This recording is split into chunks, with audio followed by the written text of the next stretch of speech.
Welcome to the Dork Forest. Jackie and her pals will never bore us. Shameless confessions about our obsession will make us laugh and smile. So let's explore the Dork Forest and dork out for a while.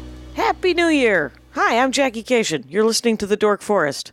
It is available on all of the websites, and including iTunes and Stitcher and YouTube. And if you go to dorkforest.com or jackiecation.com, you'll find links to all of it. And then I have another podcast with Lori Kilmartin just about stand-up comedy. But this is the Dork Forest, and it's January 2020, so Happy New Year, and feel free to start donating again. That's right.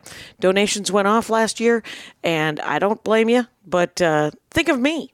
And PayPal will let you do it monthly if you want, but I understand if you don't want, because monthly is its own commitment. But the people who do it monthly, I said do. I totally appreciate that. But there is also going to be new merch. I'm phasing out one of the Dork Forest t-shirts. I think it's the black one. It might be the green one. The green one's almost completely out of stock, so I think it might be the Dork Forest one itself. But feel free to try and order stuff so that I can get those two new shirts on the website, because right now the merch page is a bit crowded, shall we say. By the way, my website is done by Vilmos. You know that. The song that was just sang was composed by Mike Rickberg. He'll sing his version of the Mexican hat dance at the end of the program, and Patrick Brady is going to fix this audio and has been doing it for these many years, and I genuinely appreciate that about him so much.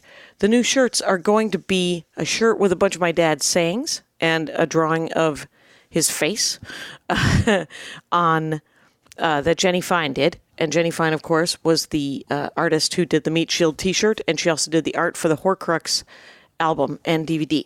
You can get all of my old merch still at JackieCation.com, and the new merch, feel free to email me, Jackie@JackieCation.com, and we'll figure it out, is what I'm saying. I'm going to record a new album in 2020, but I don't know where or when. Feel free to come and watch me work on the new hour. At JackieCation.com has all of my tour dates, and at JackieCation on Twitter, Instagram, Snapchat. There's also a Dork Forest Ranger page that you can get into. Donations, PayPal, Venmo, do whatever you need to do. But I'm very appreciative of everybody's support over the last 13 years. Let's get into some dorkdoms, shall we? Hey, it's Jackie Cation. I'm in my living room. Minnesota comic? Yeah. That's what I'd say. Yeah. Dawn Brodey. Dawn Brodey, Minnesota comic. That works. Dawn Brodey, Minnesota comic. It's Dawn, DAWN, _ Brodey, BRODEY. Yes. I went EY. There we go. So I'm correct. EY is correct. EY. So Dawn Brodey, you guys, it's at Dawn _ Brodey, and then it's DawnBrodey.com. And you do stand-up. You got a couple of shows here in Los Angeles coming up. Yes. The 25th, you're doing Story Smash. Is that Christine Blackburn's? That's Christine Blackburn's. And then the dating game, you're hosting a dating game the night before Valentine's Day at Flappers on the February 13th. Correct. So these are things. Yes, fun. But we're going to dork out. Oh, my God. I can't about wait. George Washington. Oh, my God. This is so interesting. Why? Why George Washington, first of all, and then we'll get into it. Oh, God, I'm so excited. I just live for these moments when I get to talk about George Washington. And I'm invited to. I don't have to, really work it in. You don't got to farm it in. Why George Washington? Because he's the baddest, bestest, dopest founding father, American political figure. I would go so far as to say among the greatest in history. But there's globally 200 years is nary a flash in the pan. It's just a flash in the pan. It's hardly, you can't put 200 years on the scale of Galileo. Right, you talk about or somebody. Jesus, but he is something. And when did it happen? When did the obsession begin? When did the dorkdom? Well, here's what it was. I was probably always obsessed, but sort of like you're from Wisconsin. You understand how you're yeah, I love the Packers from Wisconsin. And when you live in Wisconsin, you're yeah, because it's just, that's it. That's, of course, I love the Packers. But when I move to Minnesota, as I did at 18, right, I'm going to discover that Minnesotans love their Vikings just the same way as we love our Packers. We just say, oh, we love the Packers. Everybody knows we love the Packers. But everybody loves their team like that. This analogy is so funny since I don't care about the Packers. You don't? No, I know a little bit about them, but only because I was raised in Wisconsin and there's no way to not know. But see, and that's enough. I'm not even saying it's like beating heart love. But Right. you know because it's happening, right? Right. I know who the pitcher is. I know all the things. Sure. And I love to And say you that. That's fun for I me. know the pitcher is. Yeah. Who pitches. It's Aaron Rodgers. And very...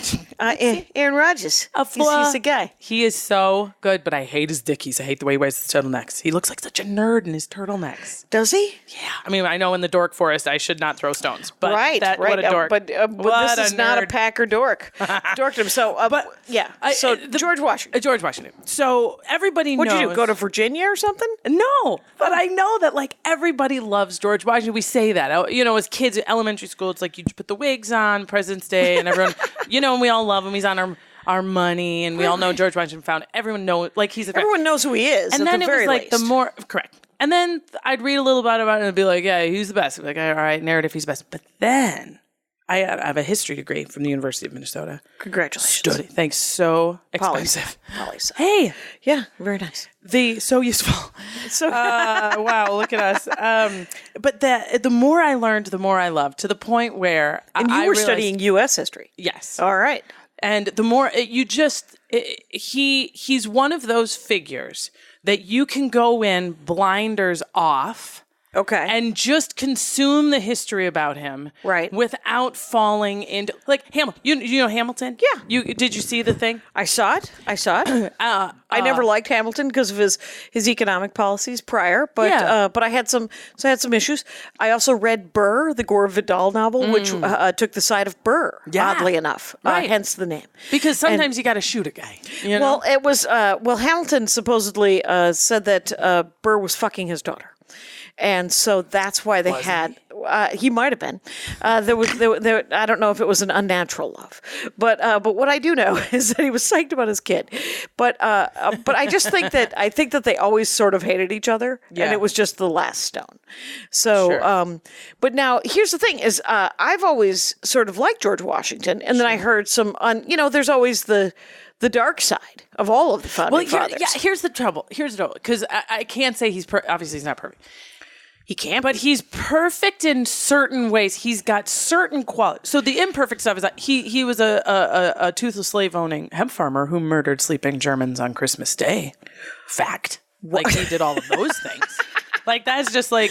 But aside from that, Right. See, okay, now we'll get to it in the course of events. Let's start with his birth. Oh. What do you know about George Washington? very important actually, Jackie. Fundamental, in fact, is this.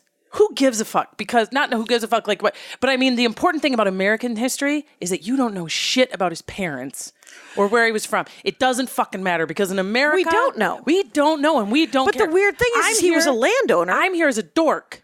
Who dorks about George Washington, and I don't actually know. It's sort of like Jesus' years after from before he was. I read that The Lamb. I read that book. It was from until he was 30. It was there was a book from when he was born, right after he was born until he was about 30 years old. Yeah. There's a book. It's fiction, great. But anyway, who knows? Because nobody knows what happened there. So okay, so you've read several books about George Washington. Yeah. Oh yeah. Oh yeah. So he. What are your favorite fun facts? Let's just go there. So, the teeth, right? The whole thing about See, this is one of the things teeth. I heard about his teeth is that he had a set of wooden teeth, but he also had a set of human teeth that he made from slaves. Sure. Right. That's not cool. That's not great. Do you know if they were alive slaves or dead slaves? I don't know that. I would guess they were dead slaves, though. I wouldn't. You wouldn't? No, I think they'd be healthier if you pulled them from a live human being. Well, Healthier recently teeth. alive. I don't think you have to be like, come here, let me see. I want that. I mean, I don't want to. It would be very remiss of me to come and talk about George Washington and suggest that he pulled teeth out of his living slaves. God, what a nightmare. I don't know. No. Well, but it would be remiss to not mention that he had a set of teeth made out of people that he owned. That he owned people.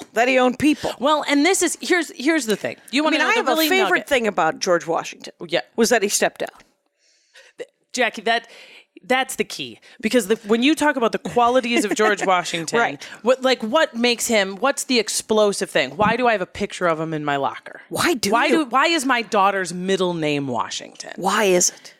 Because he stepped down. But it was more than just stepping down. It was crafting from the fundamental basis of who he was.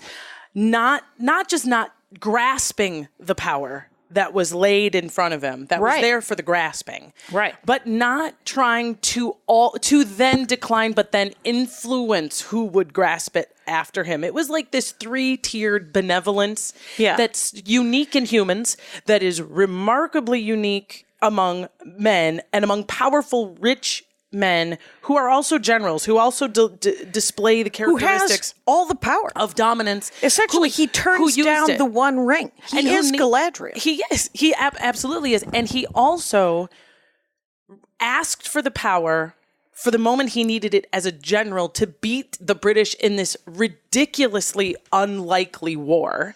A likely war and a ridiculous, unlikely victory when he was given sort of absolute power, because they really tried Congress to be like during the Revolutionary War when the stakes were so high and the odds were so devastatingly against us winning. Right. They tried to be like, just send us we're going to try to dole out money as it's needed and continue to legislate and continue to send drafts and continue to send pensions. And we're going to try to do all of this stuff during the war. Right. So when you want to charge, you just go ahead and let us know. And then we're going to talk about totally, you can charge and we'll pay for that. And it's like, okay. Right. Real quick, they were like, it ain't gonna fucking work. And they were like, okay, cool. So we'll pre-approve to a certain amount, but then if you want to extend that amount, you have to gotta come back. And he was us. like, and it's not gonna fucking work. You're gonna have to just let me do whatever the fuck I want on behalf of the entire government. Right. I'm gonna have to be able to look at a guy and be like, I'm telling you right now, I will give you a house if you blah blah blah. I'm telling you, congratulations, you're a general. I have to be able to just do that in the moment.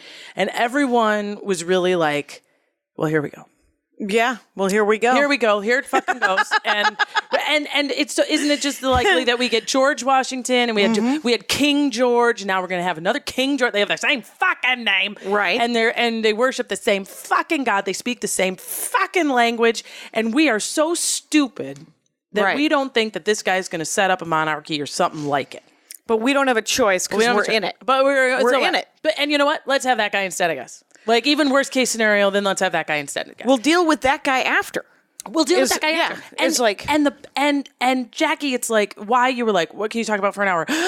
Because the unlikeliness that we win, then the unlikeliness that he steps down, and not just steps down, says, first of all, I don't want it. And they were like, you have to, listen, it's so tenuous. Everyone else is a cunt. Everyone else is an ugly cunt.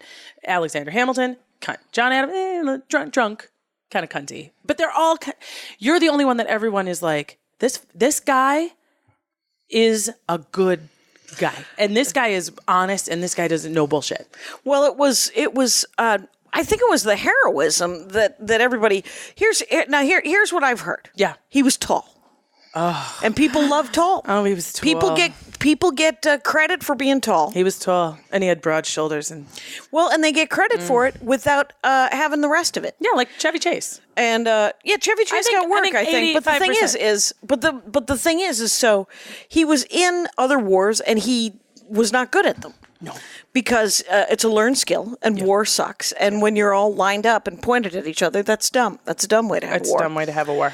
And then he literally became what was the battle that he won unlikely? What was the unlikely battle? Well, the first one was Dorchester Heights, the Battle of Boston. So that was the first, because you're exactly, we didn't even know what a general was going to look like, because the first war that George Washington fought on American soil was the French and Indian War, when he fought, of course, with the British, the French and the Indians versus Britain and the British colonial Americans. Right. And I don't think the French called it that. No. They were like, this war is called Us and the Indians. It wasn't even called Us and the Indians War. No. Fucking called. No. Go ahead. But that was what George Washington called it. I mean, that was in hindsight why we didn't, of course, call it World War I or II. Right. So George Washington fucked up big time in the French and Indian War when he was just a dude. On behalf of the British, he was he was supposed to go deliver this very important message to a French a general somewhere regarding treaty. So, Okay. a proposed peace. And his native guide, Okay. when they get to the dude, just hatchets his skull in half and kills the guy. Oh. And Washington's like, oh, shit. Okay. Wow. That's not... Do you have another guy I can give this note to? We were supposed to give him a note. Right, I don't know how we miscommunicated why we were here. And that was really bad. And he was like, boy. And when he got back, they were like, that was really badly handled. And he offered to resign. Right. And his superior was like, are you kidding me? No, you didn't hatchet the guy. You didn't hatchet the guy, and you got to stay. You have a long way to go. Okay. So, and similarly, when he and he does, he's an okay guy. He's an okay general. His key is he married a good woman. Martha Custis was a very, very, very rich widow. Right. And George Washington was in a position to become General George Washington in 1776, primarily because of the land he owned, exclusively because he married Martha Custis. Okay. He had Did the plantation come with Mary? yeah. Okay. He wasn't a bum, but he didn't have a huge amount of prospects. Right. She is she was the richest Girl in widow. town? Oh yeah. And she was a had widow. A few kids. Yeah, she had a few kids, which was great because Washington had smallpox. He had Typhoid or yes, scarlet fever, something. He had a terminal, not always, but an illness as a kid that he barely survived, but that left him infertile. He could never have kids, and he kind of knew that. They could sort of even diagnose that at the time. It was also why he was very pro-vaccine. He forced vaccines on his troops. Okay. Because he was like, he saw how it would decimate an army, and he had experienced it firsthand. I was like, don't. My ad. I'm about to do an ad. I have an ad for makeup. That's right. I'm very excited about it. If you use cosmetics, you just go to thrivecosmetics.com/dork and use the code DORK for 15% off your first purchase. And I'm going to spell it because it's Thrive Cosmetics. Thrive, THRIVE, cause, CAUSE, medics, METICS.com/dork. thrivecosmetics.com/dork. Use the code DORK for 15% off. Here's the thing about this stuff. It's all the good things that makeup can be, right? So it's not tested on animals, it's vegan, and it's long-lasting and all this stuff. I got mascara and an eyeliner and a skincare thing, and it's really great. My eyelashes look amazing, quite honestly. Very long, very luscious. It doesn't flake, because that's my biggest problem. It's easy to use. One of the greatest things I like about it was it all came in boxes, right? But it came so simply, like eco-friendly packed. You know how sometimes you'll get makeup and it'll be packed in all kinds of plastic? This was a mascara tube in a tiny box. There was no packing. There was nothing. Just tube, box, recyclable. The same with the skin cleanser and the eyeliner that I got and the lip filler. I got lip filler, which is like a lip gloss, but it has more collagen-y kind of stuff to it. I like it. Anyway, so they're all high-performance, skin-loving ingredients. And here's one of the coolest things about cosmetics, CAUSE medics, right? Thrive Cosmetics, is that they give back to the community. I read an article in Vanity Fair a couple of years about them. So when they asked to advertise on the show, I was like, yeah, that'll be fine. They give back to cancer patients who have lost their eyelashes and eyebrows because of chemo. They have a nonprofit partners that donate funds to all kinds of different groups, including women emerging from homelessness, surviving domestic abuse, and women fighting cancer. So Thrive Cosmetics has all kinds of stuff. What you want to do, if you use makeup, get this makeup, because it also helps women in need. So go to thrivecosmetics.com/dork and use the code DORK for 15% off your first purchase. So Thrive Cosmetics, CAUSEMETICS.com/dork. Use the code DORK for 15% off. All right, let's get back into the show. So he couldn't have kids. He knew he could never have kids. And he really, really loved Martha's kids. And they admired him deeply from all personal and public records. They adored him. And one of them died in his arms, and it just destroyed him. And his love of him. And Martha how many kids did she have? Like 3? 3, at least 3. It could be as many as 5, but 3 for sure. And Jackie's the one that died that Washington was really close to. Okay. But really, really significant is that he didn't have any heirs. Yeah. And that was a key for the other bastards in the process who would have been like, okay, so how can we kind of leech the power that Washington has and kind of put it in another vessel that we can then master? And history is full of children and bastards being utilized for that purpose. And it didn't exist. And that was another reason why Washington was the perfect choice, because he didn't have a lineage. Right. There was no obvious heir. Correct. So it could not. So, and then, oh, that's interesting. I didn't know he And that didn't was have really any key. kids from his loins. From his loins, which may or may not have been a huge inheritance issue. But as it stood, even his stepchildren didn't appear particularly ambitious, and there just wasn't a... Right. So they were cool with just having a giant bag of money and living on the plantation. Correct. So, and in Mount Vernon, this is my so his noble, ability to see power. Because then after the war, they're like, well, you have to be the guy. And he's like, all right. But for like 4 years, because I have to go back to Mount Vernon, and I have a real love of my childhood home. I was rural Wisconsin, 85 acres in the middle of nowhere, Wisconsin Rapids. oh, Wisconsin. Oh, Rapids, Do you know Rapids? man. Hey, man. Rapids. Wrestling. Go Raiders. Okay. And loved it. My parents built a house on 85 acres of land out there. And my 2 older sisters, and I grew up just running barefoot and naked through the woods, deliverance. But is Rapids, is that kind of by Madison? I feel like 2 hours north. It's okay. It's So 20 minutes from Point. So it's in between Stevens Point and Madison? Yeah. Or is it in between Superior and is it 2 hours south of Superior? Yeah, it'd be about 2 hours. Yeah. It's right in the very center of the state. Of nothing. It's right in the middle of fucking nowhere. Right. There isn't even a highway. You have to take a 2-lane Dude. highway across. Dude. Yeah. When I go home for a thing. Where do you fly? Oh. Let's just briefly sidetrack. Briefly, as if get we some could traffic. So, dude, you wake up. Let's say you don't have a toddler. Let's say you're just you. Right. You get to LAX and all that fuckery. Then you get to LAX.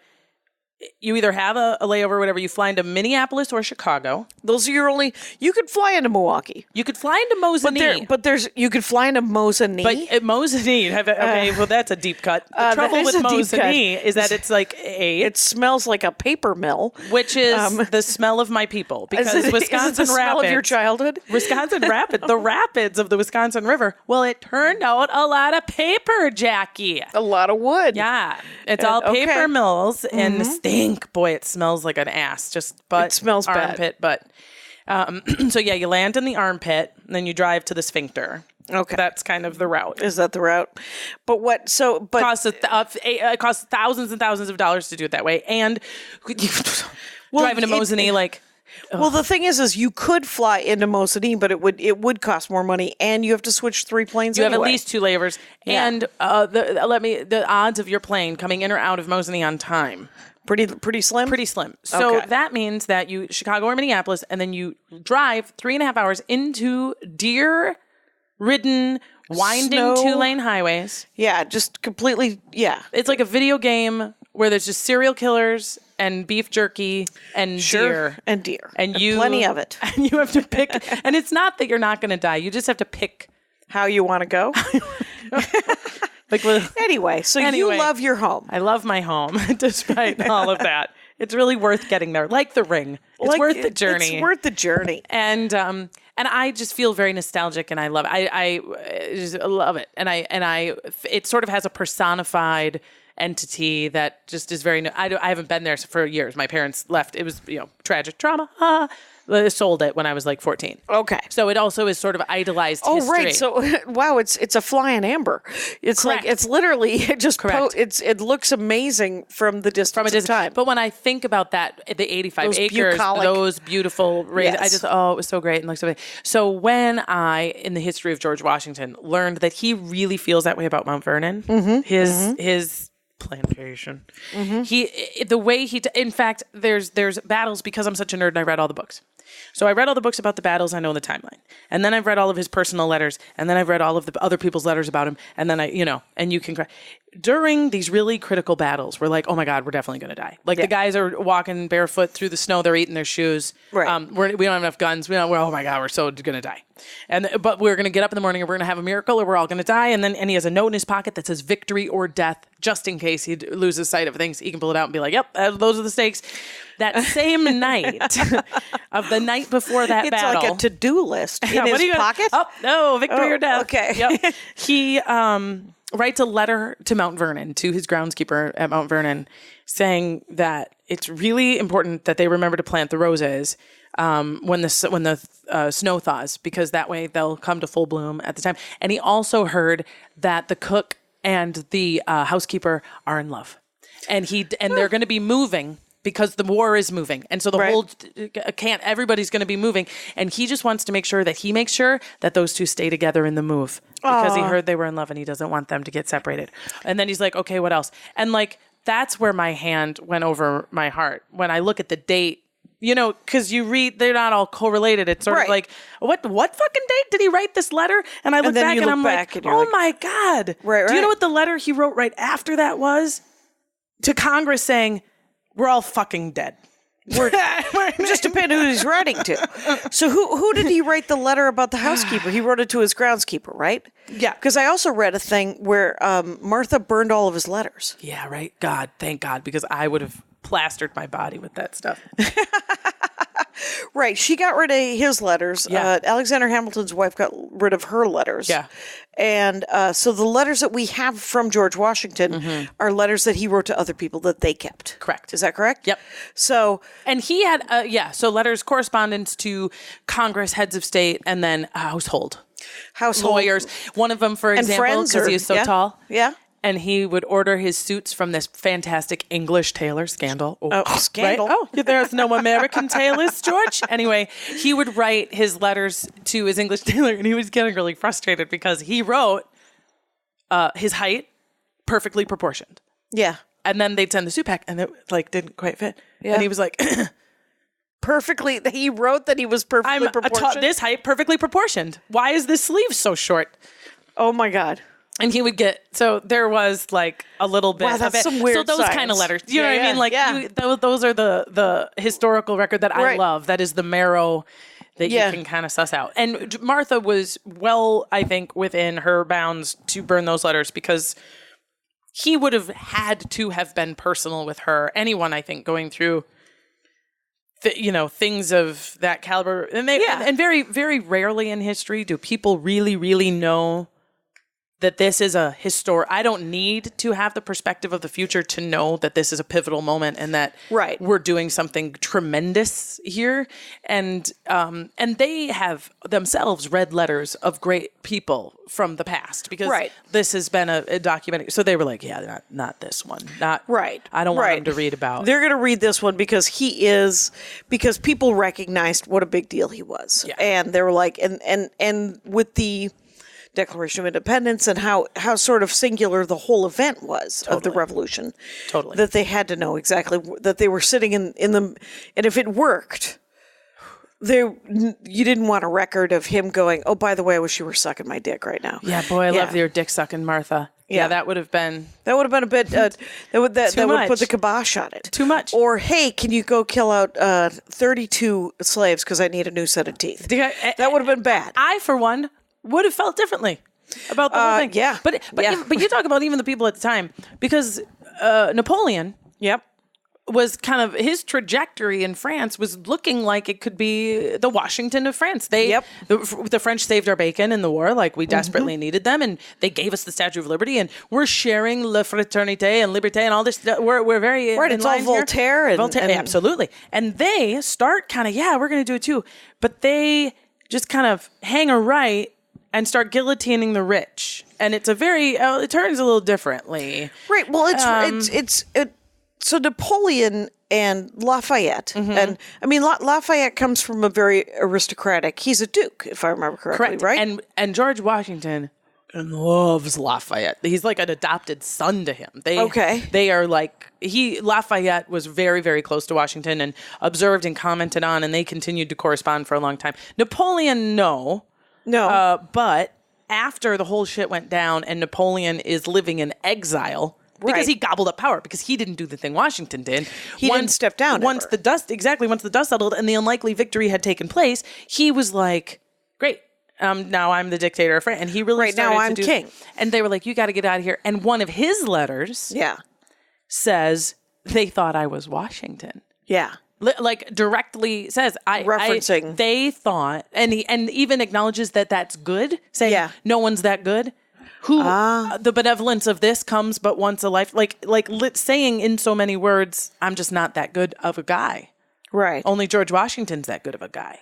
Right. Which is rare to have the unique nobility of your character to be recognized in the moment of your life. Right, is to recognize that you are not that good and to not aspire to it. And you have the example standing right in front of you, towering over you. Napoleon, I think, like 5'10", 5'11". Yeah. Oh, big difference. And George Washington 6'5", I think, 6'6". I heard 6'4", 6'6". It's okay, yeah, 6'4". Kind of a whatever. That's a factor. tall. Mm-hmm. It's super tall. Super tall. And Napoleon not as short as has been depicted in cartoons. Right. So he's always been depicted as being like 5 feet tall. And it wasn't that bad. It wasn't. No, he was perfectly normal. But I did just see his tomb, which was absurdly large. So still compensating in death. Yeah. To see the largest, tallest mausoleum-y kind of tomb coffin thing in the whole wide world. Yeah. And it had to be like 6 feas tall. No, 8 feet tall. Whoa. Tall. Yeah. It was tall. Does it also have like a sculpture of him, like a bas relief of his face? Or? It does not. It's his nephew was buried or interred in an antechamber. It's this old church that got deconsecrated and got turned into essentially his, like a temple to him. Oy. And it's weird about him. I get mixed up with did Robespierre help Napoleon gain power? Do you remember? I don't know. You're dangling toes beyond my dorkdom. Right. But my suspicion is that part of the issue is that if you untangle all of those connections, you'll find that their loyalties switched. I mean, I feel like the defining characteristic of the French Revolution is just that it was sort of a hang a left, no, we're right. No, these two are allies. No, because I mean, epitomized by the fact that the guy, Guillotine, who invented the guillotine, was among the final victims of the guillotine. It just sort of was this sort of self-fucking. Well, and I read a book. It was supposed to be a biography of Lafayette, and it was written by Sarah Vowell. So it was a biography of Lafayette, but it was also anecdotal about her and her nephew. Yeah. So very funny, and it was great. And I love Sarah Vowell's work, and her research is great. But one of the things about it was how Lafayette coming into the war and promising all this French aid actually helped to bankrupt the French government, which led to the revolution, which it led to the revolution, but it didn't have, like, there was no way for Lafayette to be Washington, right? There was no way. Lafayette was not Napoleon, right? He was not the genius that Napoleon was, right? But he was a better person than Napoleon was, And but Lafayette lived through all of it. Died, came to the United States in 1821, I think it was, and had like a 18-month tour of the United States where they built. There's streets named after him in every state in the country. Minnesota, Lafayette Bridge. Yeah. There's Minneapolis has everybody's psyched about it. Well, sure. Well, and there was sort of a student exchange going on because Benjamin Franklin was the American oddity in Paris, trying to drum up support for the French. They sent him over. So Benjamin Franklin was not involved in a lot of the revolutionary stuff because he was actively in France wooing everybody. Right. And in fact, it's a fiction, but it's still a great line, which is Marie Antoinette saying that the Americans brought democracy and the pox in equal measure, and that they survived the pox. And I always thought that was the French survived the pox? Yeah. Fair enough. But not the democracy. And I know it was, and it's weird because a lot of those original documents are from French philosophers. Yes. Who the very rich American founding fathers were like, yeah, we love this. This is a great idea. And then, but not for everyone, but just for us because we feel ripped off. And, But the thing about Washington, so you read all of the battles Yeah. Well, so Dorchester Heights, because that is his first, because he was such a mediocre soldier, and when they were kind of like, oh my God, we are really going to go into armed conflict with the British. Like, this is happening. Right. They were like, we don't even have a guy. Like, we don't even have a general. We don't even have a guy. And Washington just showed up in the uniform he wore in the French and Indian War. Okay. And he was not a legislator. He was never elected. He never aspired to be. He never gave any speeches. He did not sign the Declaration of Independence. That was not his arena. He would just kind of be present, looking tall. Yes. And very well dressed, which, as we know, is enough for a lot of guys, especially rich white guys. Right. Rich white guys, perfectly proportioned. Perfectly proportioned. And nobody else was like me. It was just sort of like, yeah. And when it came to pass, they were like, all right, we don't know how many guys we have. We don't know how many guns we have. We don't know exactly how this works. We don't know if we have any boats, but you want to be the leader of this whole military thing? And he was like, you got it. Get a pen. Everybody get a pen. This is the first thing I want you to write down. I will. Second thing I want you to write down. I'm not up for it. What? I am not up for it. Wait, what? Use a whole sentence. Yeah. I will what? I will do this. I will lead the troops. Yes, I will. I will do this. Okay. Number one, of course, I take it. I will do it. Okay. Factoid 2, I do not think I can. Oh. Now, that wasn't the point of it, because it's very eloquent and it's very, let me say, I do not believe that it is within my individual power as a man to overcome these things. Our odds are against us, but with divine providence and the support of blah, blah, blah, we will succeed. I mean, he was still being optimistic, but just very immediately kind of like, just don't nobody get your hopes up. What? Right, but I don't even know that he said that. So because he wore the outfit, they were like, "You're going to be the guy." Well, he had the most qualifications. Like, he was certainly of the people available to do this job. And George Washington was one of them. He had the outfit. He shows up, and they're like, "You're going to be our guy because you at least have some military experience." It's sort of like, who has the football gets to be quarterback. I mean, it wasn't exactly, but the point is, he did not come in, for example, dressed as a military general saying, let's fucking go to war. I'm going to wear this uniform, a uniform of a military general. I'm going to climb to the podium, and I'm going to also advocate that we need to go to war, and I'm going to lead us.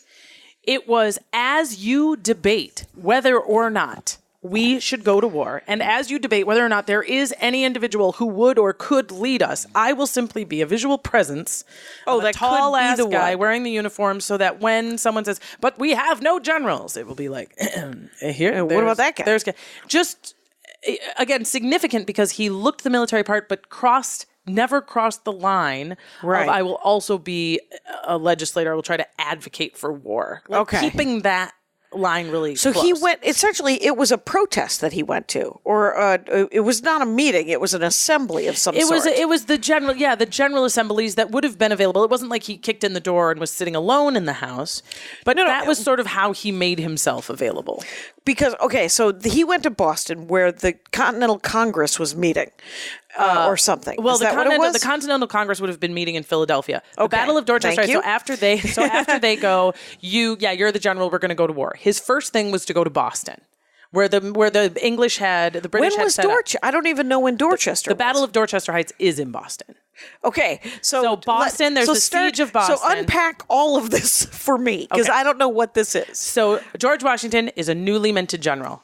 When? In 1776. We've signed the Declaration in July.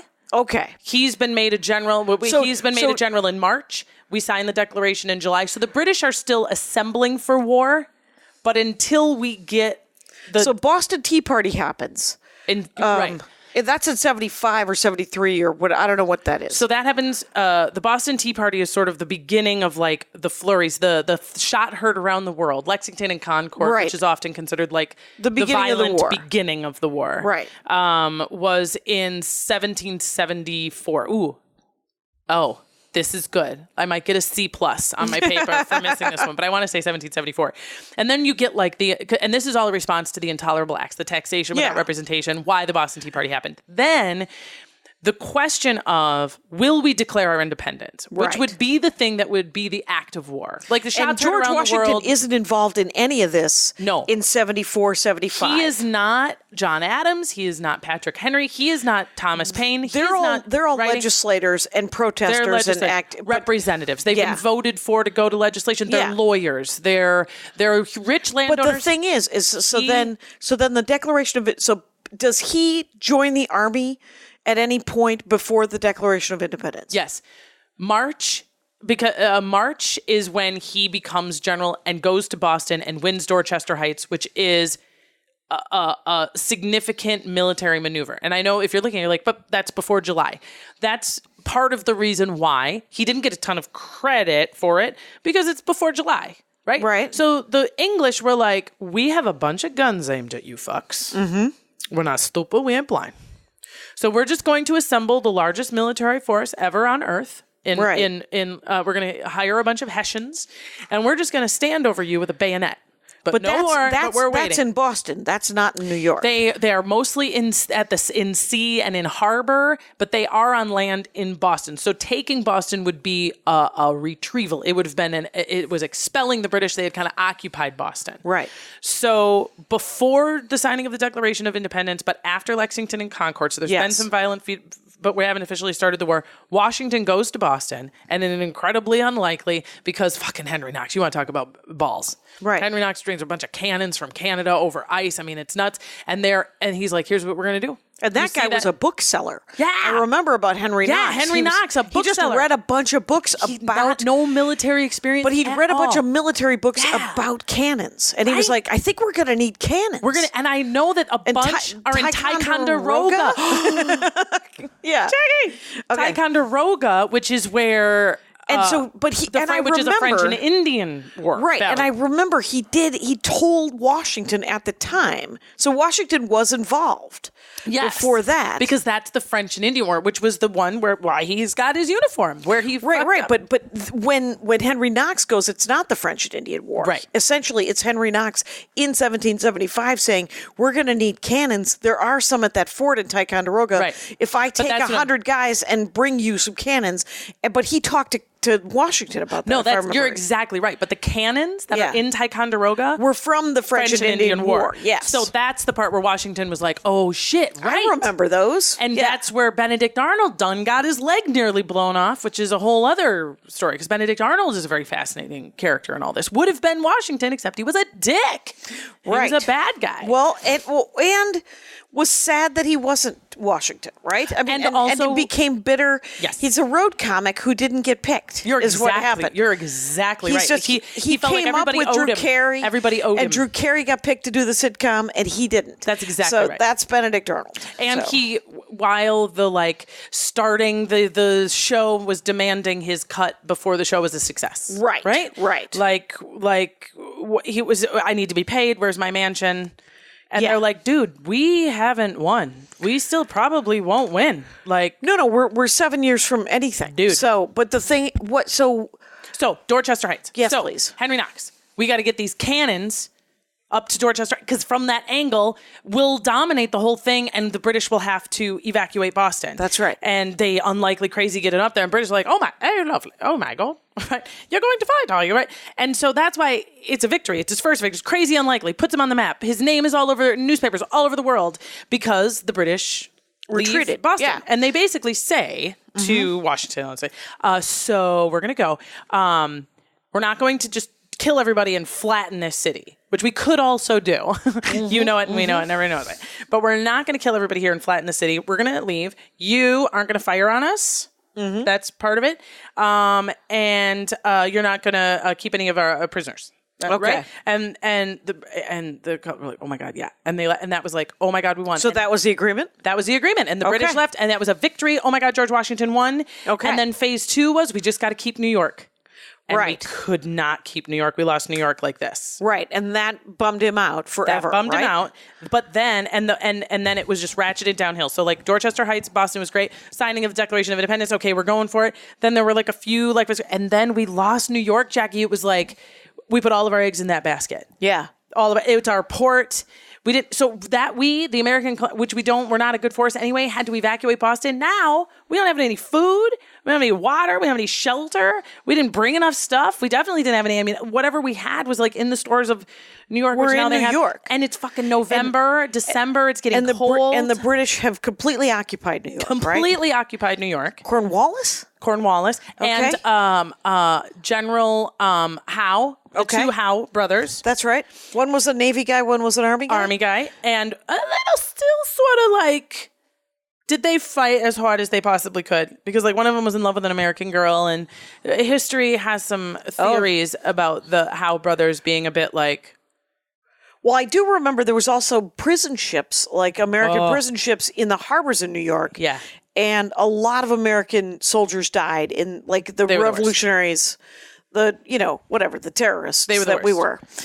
They just like tens of thousands. It was 30,000, something like that. Absolutely awful. Yeah, a lot of war crimes. And the British in general were terrible to the American colonials and didn't draw a clear distinction between the loyalists and the rebels. So, which created a lot of rebels, right? Right. Because that's going to create more rebels. Yeah, you have these rich landowners who are like, God bless the king.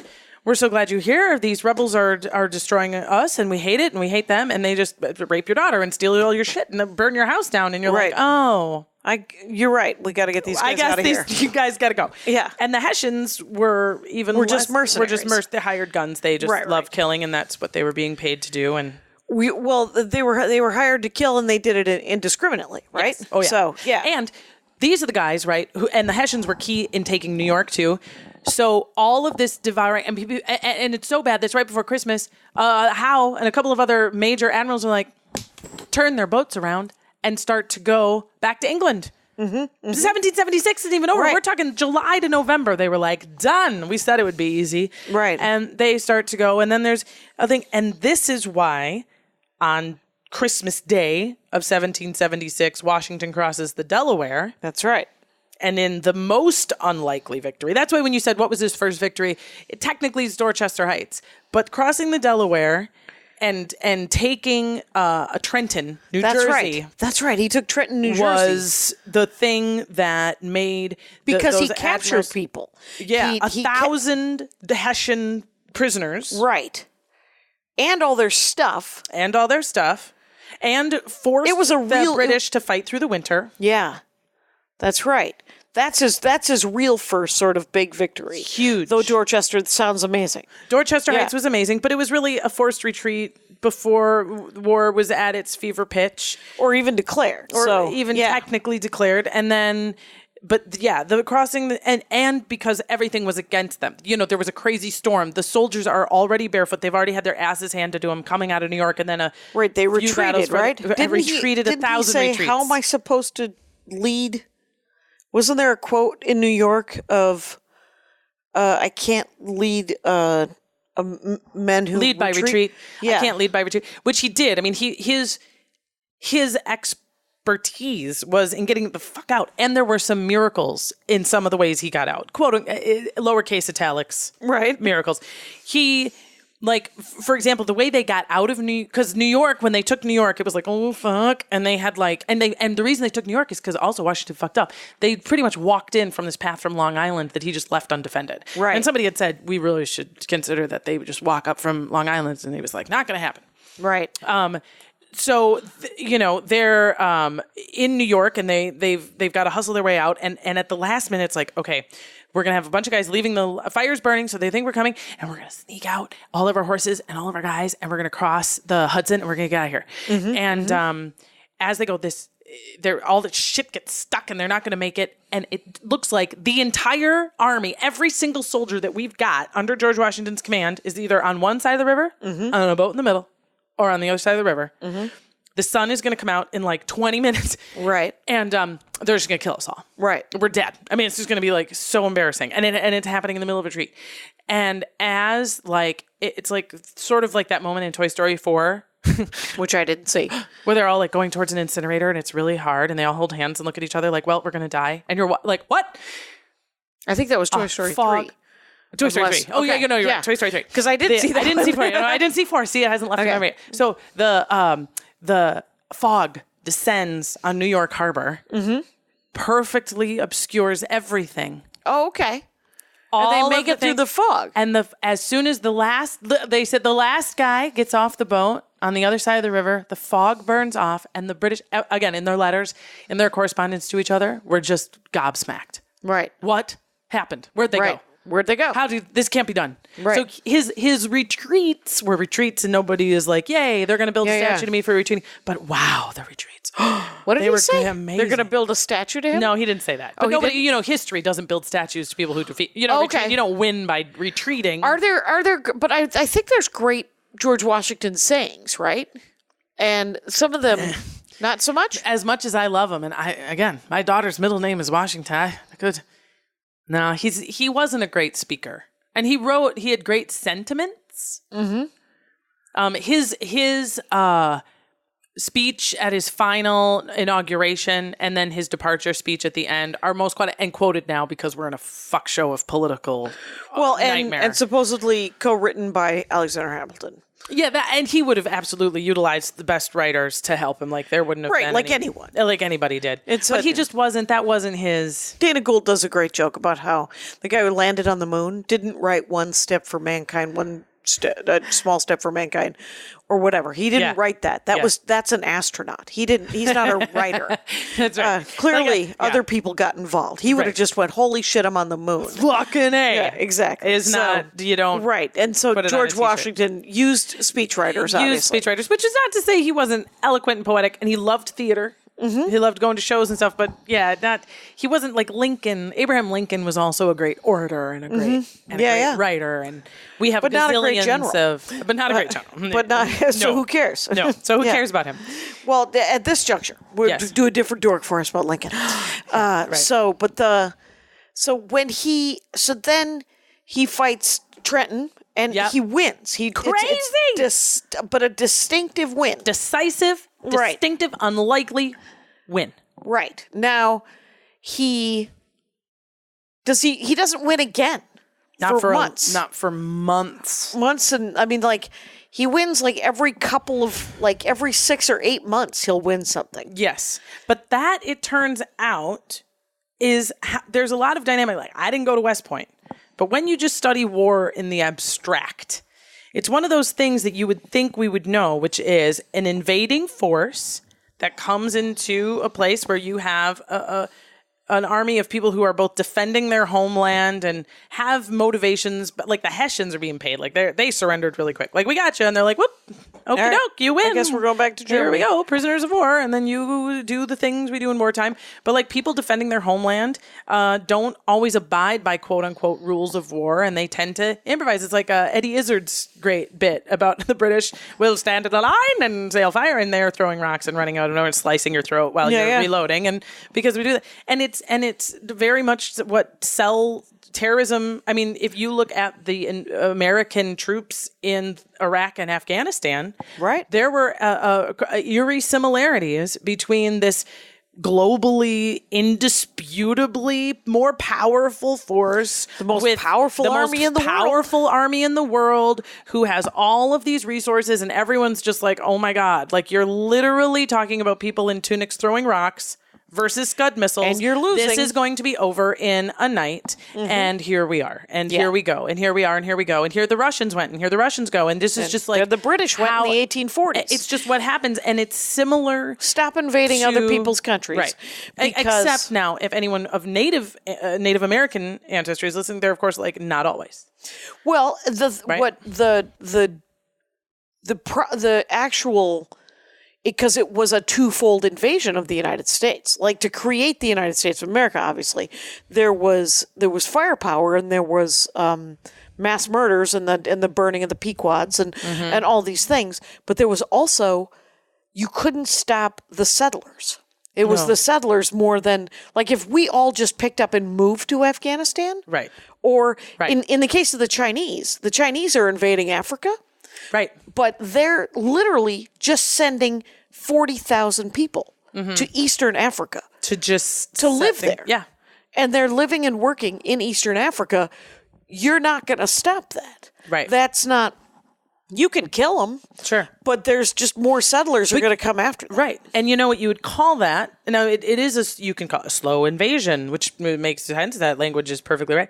If you were looking at it as a biological entity, though, it's immunity. Oh, but do you know what I mean? You plant immunity. You give someone just a little something that in large doses would kill them, but we're just going to give you little bits here and there and here and there until you'd still... Or chemo. We're going to blast you with this, this thing, and then whatever survives is going to survive, and that's what we do. Well, it's it's so bizarre. It's bizarre, but it's but when you go in like because of colonization, right? So colonization. Great Britain comes into the United States, comes into North America, whatever. And the settlers all come from various different whitey magoo. Yeah. And they spread out and there's rich people here and we're sending a lot of things back to the UK, to England, which they are benefiting from, right? I mean, they're making a lot of money from all of the furs and all of the wood and all of the natural resources. Then they can resell them and they get a cut of everything, right? Yeah. And they feel like they're doing us the favor, right? But the people that have lived in what was the colonies in North America from 1630 to 1750 for 100 years, right? They start to think, well, we don't actually want you to get any of those profits. And that's what generates that sort of revolution, right? Oh, absolutely. And also that they recognize that they were a part of a triangle. I mean, that was the slave triangle. It was the trade triangle. It was the British, the people with the boats would go to Northern Africa, pick up slaves and some goods, but mostly slaves, travel to North America, sell the slaves, Charlottesville, get tobacco and cotton. Then they would go to the islands. Sell trade within the islands, and then go back. And 3 points of a triangle made more money than just 2. Right, and I don't know if you ever saw the musical 1776. But the guy who played Kit the Car, he was in Magna P.I. Anyway, he was in it. He did some singing, and he played John Adams. And John Adams wanted to put an end to slavery in the Declaration of Independence. Yeah. And one of the arguments from the Southern senators were, you're part of that triangle because those boats are coming from Africa, but then they're going up to Boston, loading up with molasses and wood and all these things. And so, right. But my other point was sort of the British occupation of India. The British were so certain that they were benefiting so much from all of that, everything they got from India, raw material wise and labor, but they never, they still thought that they were bringing civilization to India. Well, that's why when you look at the founding documents of these rich landowners, it's not a legal document about trade, which is not to say that trade wasn't a huge motivator and how much money we were making and how the British were exploiting us with taxes. Everyone knows the history, that is arguably why it all happened. Right. But when it came down to what do we want? What are the stakes? What are we saying we want from you and you want from us? It wasn't a trade contract. Right. What they established was God does not appoint rulers of men. People select their leaders and have regular intervals in which they can dispose of or reinforce those leaders. Right. And Thomas Paine is putting the artistic spin on it, which is, this is the laws of nature. See how nature works. See how we have a law of a pecking order, a food order. And that is why we need to impose government, because our unchecked, it is this necessary evil, because man unchecked, just sort of power of the fittest, to just devour the little, and it doesn't work. Right, so just we need sort of Locke and Hobbes coming through Thomas Paine, making it current. Yeah, so that's awesome. Yeah, we need order. We know we have to have order. And let's just say that the best order, if we know that that's the case, then the best order comes from the bottom up. And your father, your God, doesn't appoint any leader, the people do. And that was what was so revolutionary about it, because you talked about them taking it from the Declaration of Independence and even the early parts of the Constitution from not only British Parliament, but from the Scottish Declaration of Independence. People had declaring independence from your colonizer wasn't the most unique thing that had happened in history. What was new here, what America did that nobody had done before, was dissolve the connection based on the laws of nature, saying you can't properly order us around from over there. Divine providence, decidedly not capital G God, decidedly not Jesus Christ, but some sort of divine providence imposes order on things, and you just can't rule us from over there. It doesn't work. Right. Also, there is no God that we all recognize. Therefore, God doesn't decide how things work here, lowercase g or otherwise. And there are no kings. Not our king versus your king, not our God versus your God. No kings, no gods. And boy, howdy. Right. That's, well, and that was definitely very new and very unique. But, so I think that brings us to him stepping down. Yes. Because he served 8 years. Yes. And he said, I'm not going to run again. Yes. And I don't care. And I'm going to go. How long did he get to live retired? Any idea? No, not long. He didn't think his father died really young, and he didn't think after the revolution that he was sort of ready to like die. Oh God, that's a good question. I want to say he was in his early 70s. He died at home. They were, leeching him. I mean, it was some sort of infectious disease that overcame. It wasn't, we don't know decidedly if it was a cancer or a heart attack or exactly what it was, but he was ill for a long time and the leeches didn't help or hurt. But hurt. I think that they hurt. They may have hurt, but he wasn't caring. You don't want to bleed people. But he thought he was going to die long before he was president. He went back to Mount Vernon after the war and now I can die. So he really was truly reluctantly kind of brought into the presidency. Right. And even afterwards, they were like, so John Adams, who was his vice president, had one term, and then, as you know from Hamilton, lost in his second term to Thomas Jefferson. But he was in retirement for a little while, but it wasn't his great years. He didn't get to really. He didn't really get to retire. No. But so he dies. Yes.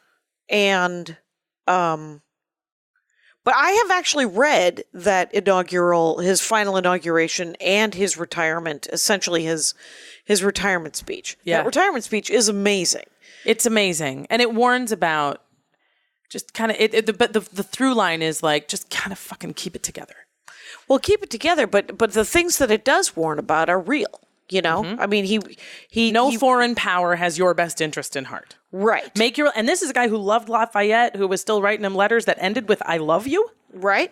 Make your alliances where you will. We wouldn't have won without the French. Just know. Yes. The French had their cut. They had their interests. They were not doing this out of love. Right. Alone. Yeah. Right.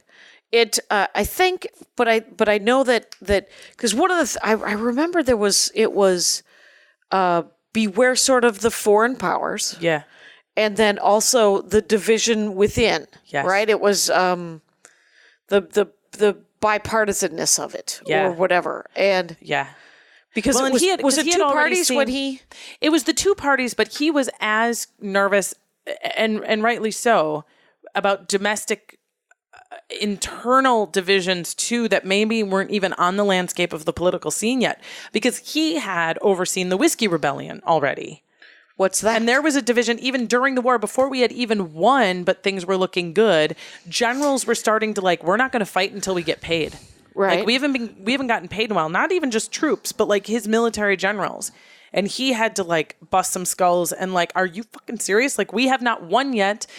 None of this stuff is assured, and you're gonna I'm not going to help anymore unless I get my cut. How dare you? So he had seen that, ugliness and self-interest over national interest before, when the stakes were still really high. Right. The Whiskey Rebellion is in that kind of crazy no man's land of American history, which is after the 1783, we've won the Declaration of Independence. We are our own overseers.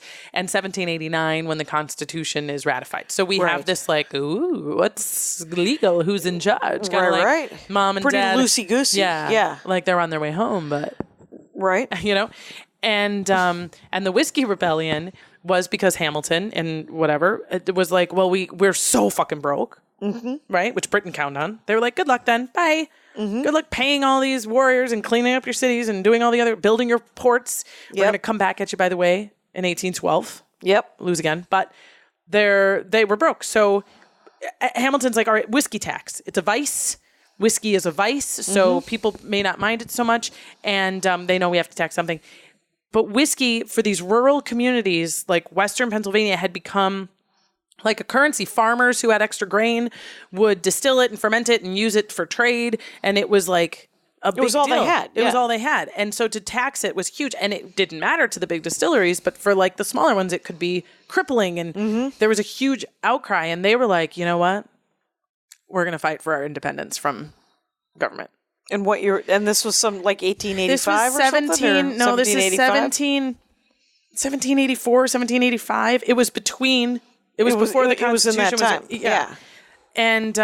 And George Washington was like, well, and it was in part because and they tarred and feathered the tax collectors, and they would just like the extent they went to not paying these taxes, right, made people really question, like, so what is our government even for? How big is it? How strong is it? Can it do anything? Right. And George Washington had to like ride down with the military, specifically. He got on his horse. Yes, from New York or wherever, Philadelphia. Where was the? Yes. What was our capital? Was it New York? It was. Boy, good question. I think it was. It was Washington.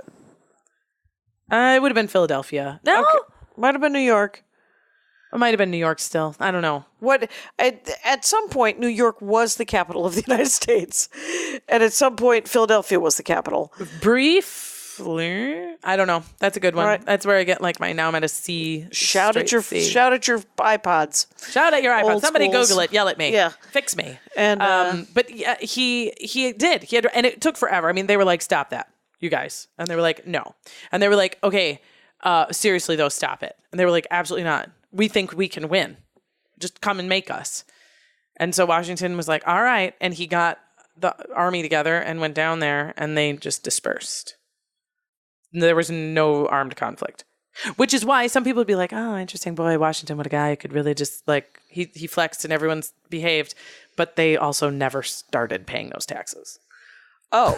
But Jefferson became president and was like, you don't have to pay those taxes, because that was his deal. And they were just like dissolved. It just went away. Okay. We're still, it's 2020. We're still fighting right now whether or not a small rural group of people has to do what the federal government says. That fight has never gone away. Okay. The bottom line is, as long as we are just say no, and you're going to say, okay, well, we'll make you. And we say, okay, make me. And then they go, well, we're going to drive onto your property with guns and helicopters and make you. And then it's what? It's either Waco or it's Ruby Ridge or it's and it just becomes this like, oh God, like really, is the government really going to come down with the power to just like kill 200 people who refuse? And there's like, sometimes they do. And it's not, and we don't know yet, I don't think exactly. Because as soon as you say, yeah, absolutely, government needs to make sure that people, because it's a group you don't like the people that took over the bird sanctuary, where it was like, you can't do that. You can't just take over a bird sanctuary. Remember this, the whatever it was? I remember the bird sanctuary. Like, you can't I remember do that. there was like a real sort of splinter group of Mormons who had a bunch of little girls that they were fucking. Right. And and sometimes you want and you want them to go in and go, well, you can't let them do that. We're not. The rest of us aren't doing weird shit. Yeah. Somebody should tell them to stop. Oh, and by the way, it is illegal. Like, we already know it's illegal. Like, we have a right, quote unquote. We already wrote down, if you're raping kids in a house, people can come in and get those kids. Like, this isn't even controversial. Why? Right. And yet it becomes, and we still, so as soon as you're like, yeah, the government should be able to kick in the door and get kids, like, no matter what, like, and you stand there with your hands on your hips, like, this is fucking stupid. Why isn't the government exercising its full power to go save those kids? And then you turn around and they're like, yeah, but in 1956... it was the Black Panthers, and the government was just, because we can't let these blacks take over the street. And you're like, no, they can't just kick in the doors of people of race because they're protesting the government. And you're like, yeah, but they weren't fucking kids. No, God, no. I'm not saying that, but that's what I'm saying is that if you're saying yes, it's such a difficult. Why we still fight about it in 2020 because we as an entity can't get over whose doors get kicked in for what reasons by whom. Right, We well- can all say, yes, we want him to kick down the doors for rape and for horrible shit. And Right. But, and yeah, I mean, I think as you said it, you said if they're already breaking a law, like a law that's already on the books, you can't screw kids. Right. You can't stay in a gift shop after it's closed. Sure. But the when bird the laws- sanctuary people, you're like, you can't just be in the gift shop. No, absolutely. And No. you're just, you got to leave. It's closed. Absolutely. But the trouble is our laws don't always evolve with us. So when you had a time, for example, like the loving couple, do you know this story? No. One of the first interracial couples that got the law changed. They are just a black woman and a white man deep in Iowa who loved each other and got married. And the government kicked in the door and arrested them, dragged them out because it was technically illegal. Oh, it's against the law for them we to got to be... watch when we say this because then it's like, but what if it's an unjust law? Well, and then we go, you have to change that law. exactly. So then who decides what's an unjust law? It's why it's so sticky and so horrible. Well, it's because of the sodomy laws and it's against the law to be homosexual, Right. And it's against the law to be black, and it's against the law. So now you say, well, yeah, okay, so you can only kick in the doors of people who are breaking the laws. Then you go, okay, wait.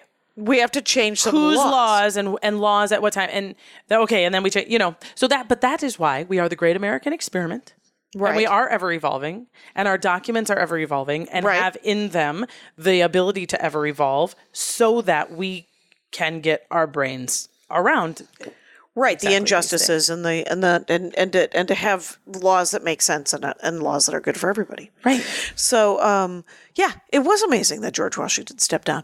Dawn Brodey, it's over an hour. We've done it. We did it. Yep, it's dawnbrodey.com, Brodey. Yes. Dawn_Brodey. And the 25th, Story Smash, and February 13th, Flappers, dating game. Thank you so much for doing the show. Thank you for having me. It was great. And Rangers, you know the rules out there. Take care of each other. My hat, my hat, my hat. They're dancing around my hat. My hat, my hat, my hat. Well, what do you think of that? If it looks like a Mexican hat dance and it sounds like a Mexican hat dance, it's most likely a Mexican hat dance. So take off your hat and let's dance. Yay! Oh my God. Why don't we just call that as the end of the show?